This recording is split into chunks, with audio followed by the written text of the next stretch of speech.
Hello, everyone, and welcome to JSA TV and JSA Podcasts, the newsroom for telecom and data center professionals. I'm João Lima, and on behalf of the team here at JSA, thank you for tuning to our latest virtual CEO Roundtable. Our first 100 registrants for today's Roundtable will have received a fresh lunch delivered to your door or a gift card to order your own meal. And today, we are excited to share our JSA virtual Roundtables on a new platform to include the first in the industry virtual networking experience with a unique opportunity to talk face-to-face with other event attendees before and after the panel. So make sure you head back to the networking lounge after the discussion for live networking with speakers and attendees of today's event. As a quick reminder for everyone who has joined us today, we look forward to your participation during this event. So please feel free to add any questions that you may have into the chats or request the mic to come on camera and ask your question to our panelists directly. If you have any questions about upcoming roundtables, whatever it may be, such as how to register or how to participate, feel free to reach out to us through our website at jsa.net. And by the way, just as a reminder to mark your calendars, our next virtual roundtable will cover edge data centers, critical low latency solutions for big cities, and that will take place on July the 15th at 1 p.m. Eastern Time.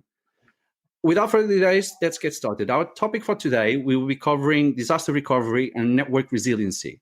Downtime, as you all might know, can translate into substantial losses, making disaster recovery plans critical for business continuity. With that said, it is my pleasure to introduce to you our exceptional executive lineup who weigh in on our topic. And joining us today, we have Jill Santillich, CEO of NJFX, Paul Scott, CEO of Confluence Networks, Isaac Mian, VP of Sales and Support Engineering at Red Light Communications, Warren Rayburn, SVP of Sales and Marketing at Comstar Technologies, and Sean Forney, Director of Data Center Marketing at Cola. First, I apologize if I butchered anyone's name, but let's go around the room and get you guys to introduce instead of me talking about you for a while. Let's go around, you guys introduce yourselves and what you do, what business you're in, if it's networking, if it's data center. Let us know what you do and where you come from. Who wants to go first? Otherwise, I'll just pick someone. Isaac, I can go first. Isaac Mia, Redline Communications, Canadian manufacturer of hardened wireless networking solutions for the mission-critical industries. And right now, I'm here in Toronto under a complete lockdown. Still in full lockdown. Yeah. Warren, would you like to go next? Yeah, absolutely. So good afternoon, everybody. My name is Warren Rayburn. I serve as the Senior Vice President of Sales and Marketing for Comstar Technologies. We are on the network side of the equation for today's conversation. We are a full-service voice and data integration partner for our clients. Our services range from IT and MSP to UCaaS, and also inclusive of audiovisual and physical security needs. So thank you all. Thank you, Warren. Jill? Sure. Thank you for having me, João, first of all, and thank you to the JSA team for allowing NJFX to be part of this session today. So Gil Santillich, I'm the founder and the CEO of NJFX, and we're a carrier-neutral cable landing station. We've got 4 subsea cables that land on our campus. Campus is comprised of 2 facilities, an original facility built in 2001 by Tyco, bought by Tata Communications with 2 subsea cable systems, TGNA and B, as well as the CBRAS cable. We've got a meet-me room in that facility. Then we built a Tier 3 cable landing station next door where we host the Hafru cable that has capacity and fibers going to Denmark, Norway, and Ireland. We're an interconnection hub. So we're a data center facility Tier 3, but really facilitate communications between subsea cables, terrestrial systems, creating an ecosystem for dynamic telecommunications. Which has been so important over the last 14 months, especially. Sean, would you like to go next? Sure, thanks. Hey, everyone, Sean Forney. I'm the Director of Data Center Marketing at Kohler. We've actually been making power gear for over 100 years, including more recently our 4-megawatt genset. And before that, I built and ran data centers for Microsoft. And coming to you today live from the wilds of rural Wisconsin outside of Milwaukee. Thank you. And Paul, last but not the least. Thank you, Joe, and an extended thanks to all the JSA team for this opportunity. I'm the CEO and co-founder of Confluence Networks, which is a subsidiary of Mastech, a New York Stock Exchange player in the infrastructure space. And we're developing the first of its kind offshore Eastern Seaboard subsea, highly scalable network platform that is meant to provide unmatched diversity for Eastern Seaboard north-south traffic to provide a step change in resiliency and performance and security for users of high bandwidth applications. So we'll connect data centers, carrier to carrier, dozens of international subsea links that currently converge on the Eastern Seaboard into the domestic fabric. And hopefully we'll be co-locating with my friend Gil up there at New Jersey Fiber Exchange as part of that expanded ecosystem. Okay, thank you, Paul. I thought before we dive into the more in-depth questions, maybe let's just establish the difference between resilience and recovery. So who wants to explain the difference to our audience between resilience and recovery? I'll take a stab at the first shot at this. So from my definition, resiliency means I'm not going to have to recover, right? So if I do a good enough job in building a system that's resilient, my customer won't feel any kind of issue for a quote unquote recovery. And I'm talking from perspective of a facility providing power, cooling, and interconnection services physically to connect these networks together. It's all in the planning. We call it blue sky planning. So if you build it right and you prepare and you have methods of procedures when you do any kind of changes, you really are providing a resilience where you don't have to have a recovery. No, I think it makes absolute sense. Anyone would like to add anything else, Isaac? Yeah, sure. So I'll just build on that. Resilience is, from my perspective, failure avoidance. And then recovery is, okay, what do you do? How soon can you recover once you have failure? Because let's not forget that, Murphy does exist. Anything that can go wrong will go wrong. Even if it cannot go wrong, it will still go wrong. So, failure is going to happen no matter what, no matter how resilient the system is. So then it all becomes about, how soon are you going to recover from that failure? What is at risk? What's the cost of a failure? And, as the failure duration increases, that cost increases. So how can you minimize that? I come primarily from an electricity infrastructure industry, and in that industry and in Canada, if there is an electricity outage in the dead of winter, it's not just about money; it's about people's lives at risk. So recovery becomes very important at that point. It can mean different things for different industries, but the key difference between the two is resilience. First, you try your best, you design your system, you operate your system to make sure there is no failure. But then recognizing that failure is going to happen eventually, and that you are prepared to recover from that failure. In the networking world, we use the terms like, MTBF, mean time between failure, and then MTTR, mean time to resolution. These are kind of the metrics that are used. Yes, and we'll be touching on those soon as well. I think, Sean, would you like to add? Yeah, thanks. In the data center space, it comes down to plan and design, as already mentioned. So as far as resilience is concerned, basis of design, that phase of designing your build is really where you address resiliency, right? So do you have parallel electrical and mechanical infrastructure? Do you build for concurrent maintainability, those types of things? So you don't have, as others have mentioned, you don't have an interruption of uptime. But you also do have to address recovery. If there is an outage, what do you do and how? And you have to practice that and you have to train to that. So service providers obviously have to have both. They want to avoid downtime. Otherwise, they're remunerating customers many times due to contractual obligations. But if there is an issue and a problem, you do have to know what to do, and you have to practice that. And usually, that's audit driven. When I was at Microsoft, we had to have both, and we had to test at regular intervals the what if scenarios. Okay, well, that makes sense. And let's talk about when things go wrong and paint a picture on why this is all very important. I mean, how bad can things get? I think, Isaac, you kind of already touched the point here, almost between life and death. But how bad can things get, even on a business level? We used to have those reports from, I think it was Ericsson in the old days or something like that, where the cost of downtime on the data center space was huge. I mean, every minute, every hour was a fortune.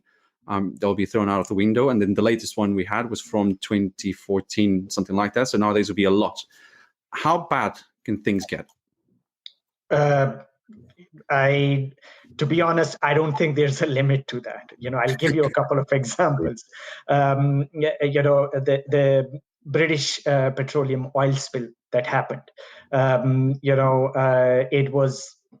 It was a failure of that infrastructure, and the cost of that still continues. If you look at the complete cost, it's in hundreds of billions of dollars, and it still hasn't ended. The environmental cost of it, the communities are still dealing with it. If you look at, again, I come from a mission critical infrastructure industry, so I'll give you those examples. If you look at the electricity infrastructure, the most sort of prominent blackout that I remember is 2003 blackout, and I think all of us here are old enough to remember that in the northeastern part of this continent. The cost of that, blackout, that outage, if I remember correctly, was estimated at somewhere between $6 to $9 billion to the economy.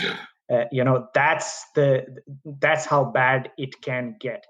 And as I mentioned, if this happens in the dead of winter, in a place like Canada or in North Dakota and these places, you're talking about human lives at that stage. Yeah.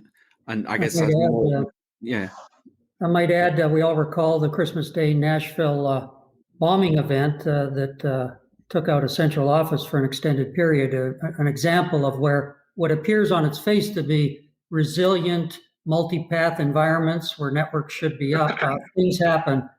And what we're hearing, and part of our case logic to build this subsea link up the East Coast, is we really, this is coming from big enterprise, carriers, service providers, is we really need to think about improving our diversity. It's one thing to have 4 or 5 multi-path fiber routes into your core data center, but with cloud adoption growing at an alarming rate, higher, with the move from on-prem to spinning up virtual servers in a distant environment, the best ability is availability, and it starts with, and we beat this to death, feeling good about your core network architecture, so that when events happen, there's a decent chance your uptime remains in your server environment is available. But when it fails, you need your disaster recovery plans, and they need to be vetted, tested, whether that's cycling generators or working with the teams on what if we face a real challenge, what is our action plan to tighten that mean time to recovery. And I mean, I really think this is a really topical subject, because with everything that's been going on over the last 14 months, there's a lot of companies jumping into cloud and adopting a lot of digital strategies. And maybe sometimes it's actually a topic that gets thrown into second plan. And then when they hit with something bad, things don't go according to plan as part of what this is about. But so speaking about then, for those that don't know, like how often should a business test their environments, and what is the process like to test a business system? Yeah, I'll jump in there. From our perspective, Joe, what we assist clients with is developing those business continuity plans. And as part of that interaction, we outline, their uptime targets, those targets also that they to their service level agreements, outward facing and otherwise. A lot of it for us, it goes right back to that design consideration. It's that mantra of just really not if, but when.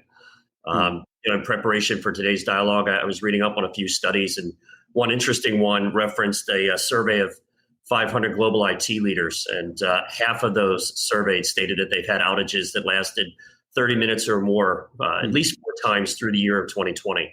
And given the reliance on the cloud architecture and the security considerations and otherwise that this pandemic thrust upon the market, it certainly gave people pause. And I think, in terms of these BCP, business continuity plans and initiatives, pushed them to the forefront of their thought process. So it's, it does come down to the testing aspect of it. Depending on the business, there's compliance considerations, arguably, but best practices, again, from a quarterly standpoint, we start often there. But for us, it's a matter of defining the people, their responsibilities, the testing elements, all the way through from the edge and the hardware consideration up through and including the connectivity to those cloud elements, avoiding overlap and otherwise, and to make sure we have that resiliency accounted for. Okay. Jill, would you like to add something? I would. If you think about disasters, we're still in a disaster, right? We have our employees that aren't in office buildings. We're asking traders to trade from home. I don't know if there was ever a game plan for this, to tell the entire world to go home and not go where the big pipes existed in those office buildings. We had to have data centers repurpose their data and access the internet. And the internet became mission critical. This thing that evolved in the last 15 years called the internet is what kept us all coordinated, connected, and how it works today. We wouldn't be having this conversation if it weren't for the quality of the internet. What makes me nervous, and Paul touched upon this, there was a quiet Christmas day that just went by where one building in the middle of America had a problem by one individual, and 4 states lost the internet for a couple of days. That makes you think, like, how vulnerable really are we?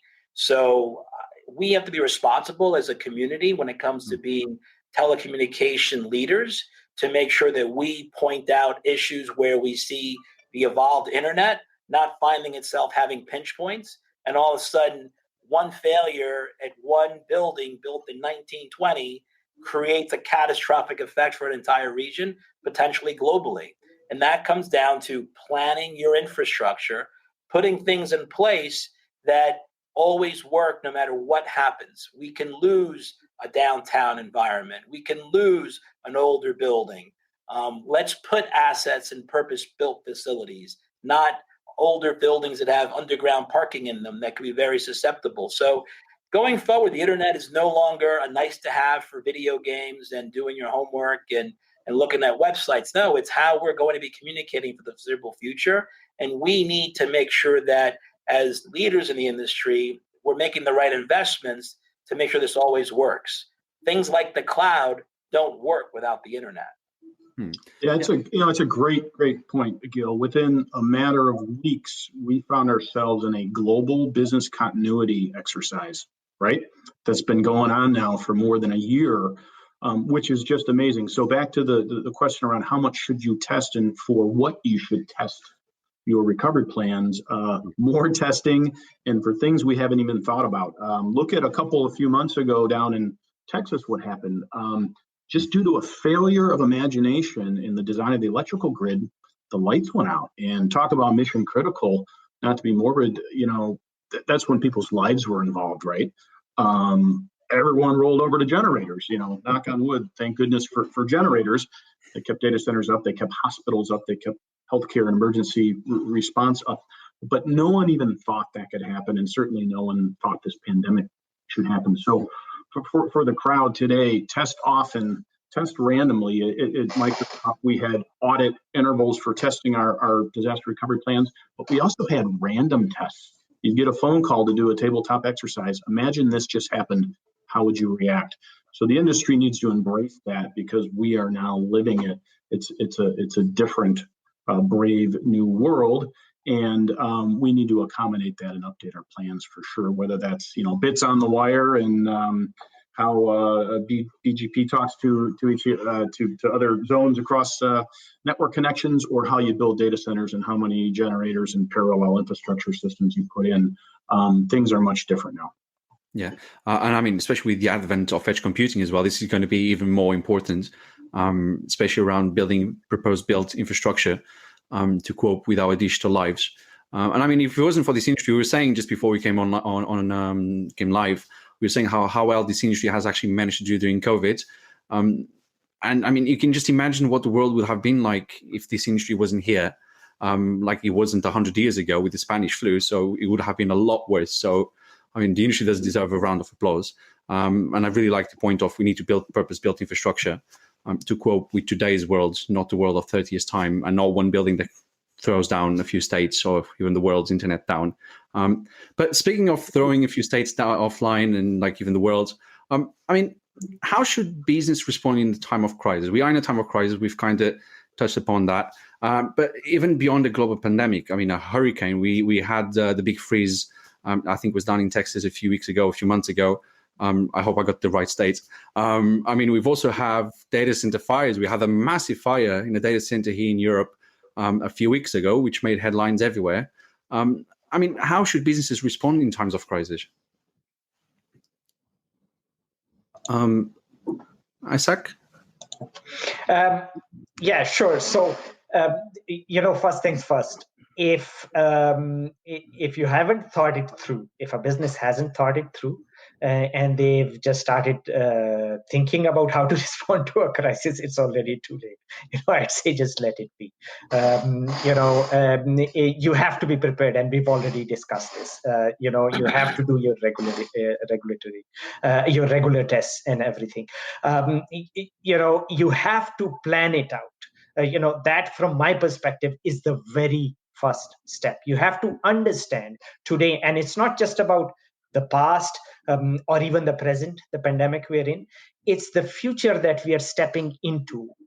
Everyone in these industries today is talking about the fourth industrial revolution and the digital transformation and all these things. The one thing, and it's good for innovation, and it's good for economic development globally. It's going to be great.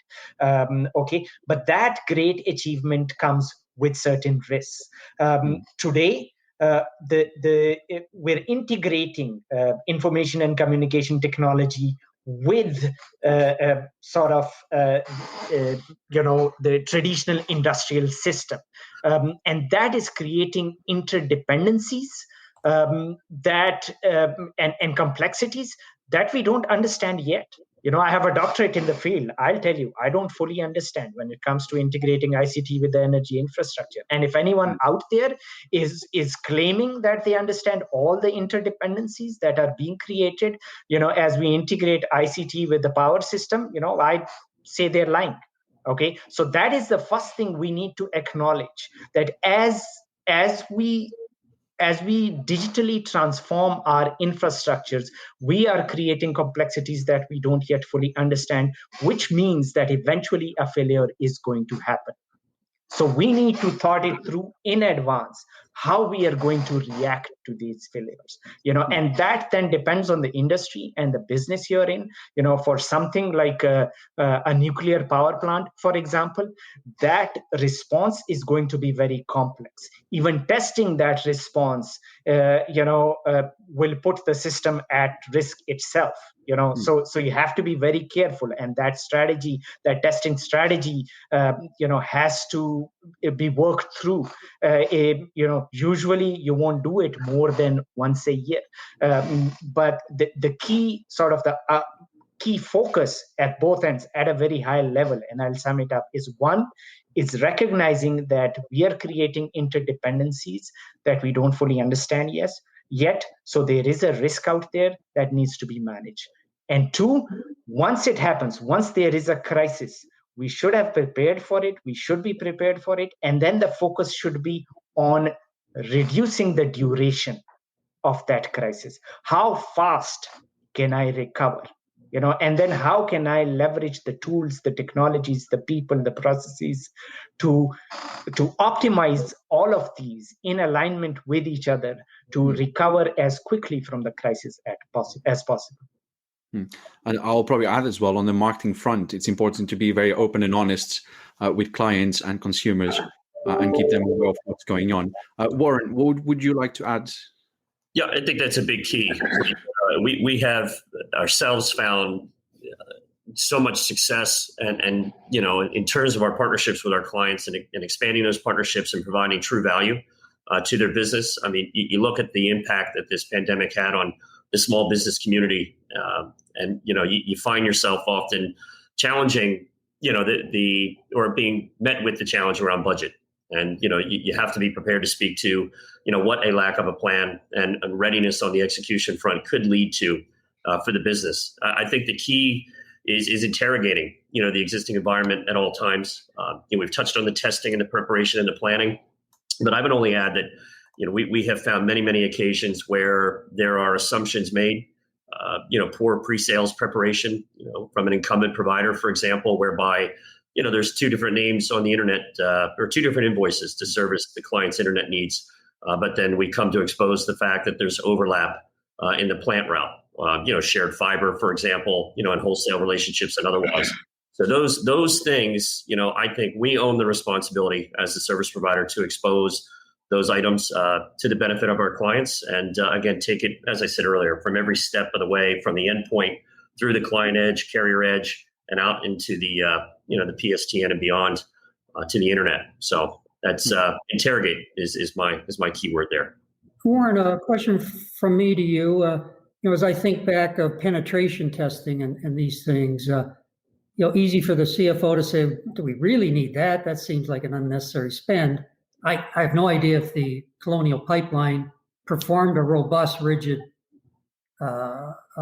array of protective cloaking, like penetration tests to find those vulnerabilities, to find, when I think of my fiber world, it's one thing to have 6 fiber providers, 3 on each side of the road, all about 3 or 4 inches away on the same bridge attachment. That happens. Those are real world examples, and I'm not pointing fingers. It's just the challenges we face on that full ecosystem of data centers, cloud compute, the network architecture, and so on. Absolutely. Yeah, I couldn't agree with you more. And, to that end, taking it out beyond the plant in the field, but to the head end and the electronics and so on, all of those items that go into supporting it, to your point, it just takes a level of interrogation and otherwise that, again, as I said, I just feel we owe to the end user at the end of the day to illuminate those potential points of failure, those common tie-in points, as you said. I was fortunate enough in the past to have a CLEC business, and we got literally burned with a fire at 401 North Broad Street in Philadelphia, and exposed the fact that while we had 4 different ISP connections out to the world, 3 of those were in one specific manhole, and we had to ramp up our own efforts on the BCP front to make sure that never happened again. So there's a lot more visibility into it now. I would just wrap up by saying that the tools that are available to the service provider community in 2021 thankfully far outweigh what I had available to me when building that network 10 to 15 years ago. So, but great feedback. Well said. No, what Warren and Ishak both alluded to, and I think they're great points, is that we're at a point now in this 4th industrial revolution progression, only emphasized by COVID, that if you don't realize that technology is not just part of your business, but is your business and your revenue stream, you need to reset at the board level and interrogate. I like that word, Warren. Interrogate your entire value chain and how you create product and services, and look at where there could be potential weakness. And again, this is around recovery and resilience, and poke a lot of holes, because I don't think Colonial did to answer that question. They didn't run that red test, right? And look what happened. We are firmly in the 21st century data-centered economy, as I call it, and you better have enough generators and enough redundant routes, and you better be doing all the things around your technical infrastructure that makes your revenue infrastructure works, or simply you'll be out of business in a few years. Yeah. What I would add to that is the enterprise customer, as correctly stated on this panel, has realized that technology is their business. That includes hospitals. That includes banks. Everyone's using the internet, technology, data transfer to kind of make themselves competitive, more agile, and to compete in this marketplace. They too need to make it an initiative of focus in terms of security and privacy. So for example, we work with DKICS, and they've got this closed user group profile that allows even a small regional hospital, $10 billion hospital, to have a private peering relationship with its most trusted partners with a set of rules. And hospitals don't think to come to a facility and look for that. They've got to take the time and energy to start exploring what's available to make sure that I don't have what happened to Colonial happen to me, right? Because it could take me out of business, it could affect our economy. And those procurement teams that have been buried in the basement of the big corporate headquarters need to raise their hands and say, I had an answer for you, but you didn't listen to me 3 years ago. And they've got to make themselves much more relevant in the organization and start proposing ideas such as diverse routes, unique ways of interacting with others, creating technology to support their security, because it's the Wild West that we're going into in terms of the internet is now critical, it's global, it's accessible anywhere in the world. Our employees are remoting into our critical infrastructure. So how do we create these barriers? How do we protect ourselves? How do we do that tabletop blue sky planning to make sure that the what we never thought would ever happen does happen, and then move forward? You have to do a lot of planning. Procurement can no longer be a cost center. It should be a strategic initiative of how to do the best job you can buying what you need. I mean, it's vital to the existence of the business at this point, really. Picking up on employees, and then I will only ask a couple more questions, and then we got quite a few good questions on our audience Q&A side of the chat. Often, I mean, we've spoken about COVID, we've spoken about even hurricanes, big freezes, we've spoken about fires, but often the problem starts with humans. A lot of downtimes are human-made, let's say it that way. How should businesses' disaster recovery and network resiliency plans account for potential staff wrongdoing? Who would like to take the lead on that one? That one's not an easy one, because you're talking about your family in some cases, right? The folks that you work with every day and how to prepare. And it's about having a process in place, creating a community of trusted employees that you know, that you work with. Trust but verify, we call it. Doing background checks is very important. Creating organizations that work with each other but check each other out at the same time too. And it goes beyond your employees, because the industry is made up of technicians and vendors.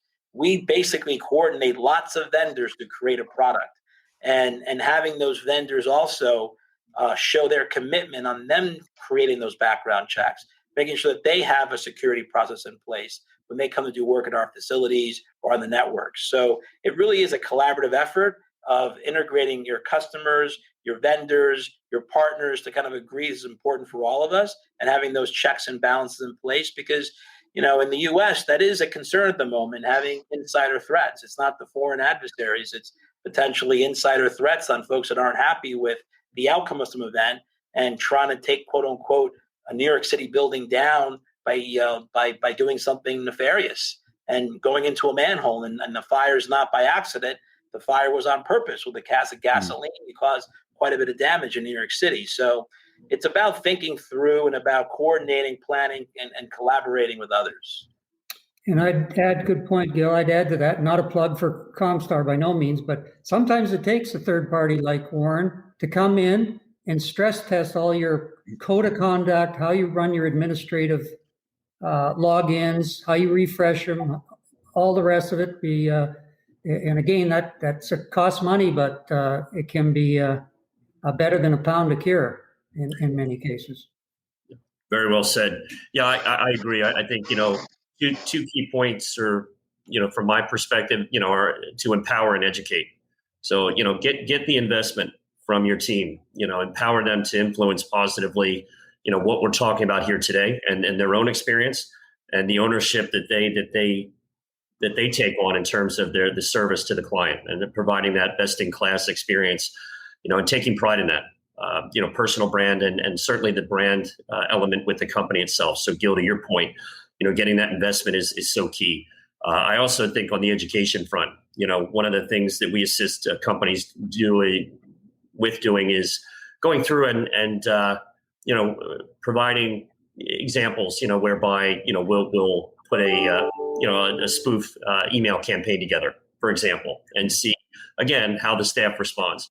And the point being is it's not intended to be punitive, but it's intended to be educational, doing a recap with staff thereafter to, again, illuminate why we have to avoid these things and what that impact could be to the business.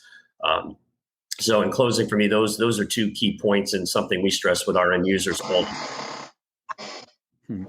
I think the email is quite interesting because sometimes it's the CEO that opens the email that they shouldn't, which has happened a few years ago. Isaac. Yeah, just to add one point to that, which is that the wrongdoing does not have to be deliberate. Okay, and it at times may not even have anything to do with cybersecurity or physical security. It can be just a lack of training of how to use the system. It can be an honest mistake by an employee. From my perspective and in my experience, at least, the way to deal with it is to go beyond just thinking about security and approach it as a proper comprehensive risk management task. You have to, and the pandemic has shown us that it's not even about enterprise risk management. It's now about integrated risk management. That goes beyond your enterprise and even beyond your industry. So it's having that high level comprehensive approach, an adoption of that approach that I think helps. No, that makes sense. Look, I was going to ask more questions, but we do have some really good questions on our Q&A from our audience. So let me start with that now. The first one is, up to what extent should governments be involved in regulating or assessing vulnerabilities in critical infrastructure? So high concentration of cloud locations, connectivity paths, central offices. I think that is a big question. I mean, who wants to take the leads on that one? Who wants to talk about government? So we have a pretty good relationship with our U.S. government, and we are open, and we actually invite them to come in and do testing with us to make sure that we have the resilience we need and the security levels that we have. We're not afraid, but that invites regulation, right? And in our industry, data centers are not regulated, right? We position ourselves with certain accreditations. We share those accreditations out with our customers to make them feel comfortable. We go beyond the call of duty personally in doing this, but we do notice that a lot of carriers do not want to get into that space, right? Because historically, regulation means higher cost, especially the larger providers get really disadvantaged in that case because they have a lot more to discover and a lot more to share. So it's a double-edged sword. What we do has become critical. The internet became critical overnight, and it's not regulated, right? And how we do our connections is not regulated. I think the best way to do it is to partner, show a plan, show commitment, and market your resilience as an operator to demonstrate that you've got some resilience in your network, that you're not one building away or two buildings away from having a catastrophic failure and taking down an entire region. I think with the new public-private partnerships, I know our government has earmarked dollars in the billions for critical infrastructure. It's open to talking to the carrier community. We invite the carrier community to, engage and at least start having the conversations with them.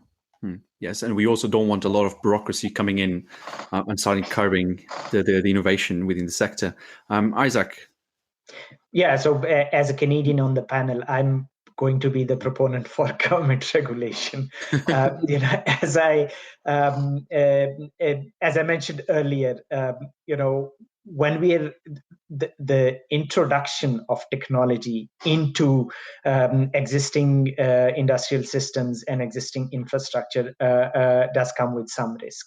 And I know that regulation at times can impede innovation and even economic development, but societies should strive to achieve a balance between the two, because as I mentioned earlier, if you leave a power system company to coordinate with the communication service provider in the region to understand the interdependencies that are being created when they develop a system, a smart grid system that leverages the communication infrastructure and integrates the two infrastructure, without any government support and regulation and a push by the rest of the society, that's too big of a risk to take, to leave it to, just to private organizations like that, in my opinion. And I'll be honest, that's an opinion. From my perspective, the interdependencies that we are creating between different systems span multiple industries. They go across all these industries, and you need some kind of oversight to make sure that the risk introduced is being managed, and that's where the government oversight and regulations come in, and it has a role to play. Yes, it has to be balanced, no doubt. We're not in an authoritarian regime, at least here in North America. But there is a role to play for regulations. Yeah, Sean. As an example, Kohler works hand in hand with the EPA in the U.S. So they define a standard on emissions levels. It's called the EPA Tier 4 final standard. And so we manufacture products to that standard. They don't tell us how to do it or what to do, just a threshold to hit. And that works well for us for mitigating emissions on generators. So that's a partnership model that doesn't necessarily stifle innovation or add extra regulation. Okay, thank you. We got it's time for one more question. So when running a data center, what percentage of the consumption goes to running the machines and how much for the cooling rooms? Sorry. Who wants to take that one? Maybe Sean. Ooh, that's a consultant answer. Depends, right? Years ago, Christian Bellotti, who's now at Microsoft, kind of authored this measurement of that very thing called PUE, and it's really an effectiveness or efficiency of how you use power in a facility, right? Where the most perfect and unobtainable efficiency level is 1.0. Every kilowatt or megawatt you have coming into the facility is used for your IT critical load. So it's been a bit of a battle at the hyperscale level over the years. Who can get that number the lowest? Currently, kind of best in practice in the industry is 1.1, which is really close to 1.0. So lots of different things go into that, including what you measure in that number and how you do your cooling. Do you use a chiller-based system? Do you use free air economization? How do you return power to your IT critical load? Very, very deep question with lots of different answers, and we could spend a whole hour on that. But that is tracked, and it's a bit of a competitive thing with data centers. Yeah. The enterprise data centers, because of the age of the gear and the fact that they're sometimes hosted in office buildings, have much higher numbers than some of the very large scale data center providers. So they can operate much more efficiently, drive their OpEx down, so on and so forth. And that explains some of this, kind of flight to cloud and movement to co-location managed services and cloud service providers over the last few years. I'd like to add one too. There's a customer we have called Bulk, and Bulk has built out campuses in Norway. And in Norway, it just stopped snowing last week, and they've got free cooling most of the year. They also have water falling constantly, so they're all on hydropower. So they have zero emissions, all renewable energy. They've really mastered this. If you want to try and save the planet, let your compute happen in Norway, and they have a cable that goes from our building to Norway, and they invite those to put in hyperscale facilities. There are parts of Norway, they will pay you to take the electricity off their hands. I'm not sure if Bulk has one of those properties, but Northern Norway, they have too much power. They have to take it off the system. Yeah. So I think your geography matters when you want to try and get a good PUE and get a good renewable energy program. Yeah, especially north of Norway. It's full of energy, those places. I mean, we saw the Kolos data center, which maybe didn't go as planned, but it's that country is full of energy. There's no lack of energy there. But look, guys, I'm afraid that's all the time that we have for. I really appreciate you taking time to join us today. And on behalf of the panelists, I would like to thank everyone for tuning in and for participating in today's roundtable. Just a quick reminder that our speakers are staying on for the remainder of the lunch hour to answer any more of your questions, and there's a few more. So meet them back in the networking lounge at the table. And to our viewers as well, if you were one of the first 100 registrants, we hope you enjoyed your lunch. Make sure you visit us at jsa.net to register for more upcoming JSA virtual roundtables, including our next one, which takes place on July the 15th, where leaders in our industry will talk about edge data centers, critical low latency solutions for big cities. For me, that's a wrap, and look out for the playback of today's roundtable coming soon to JSA TV and JSA podcasts on YouTube, iTunes, iHeart, Spotify, and more. In the meantime, see you back in the networking lounge, and happy networking.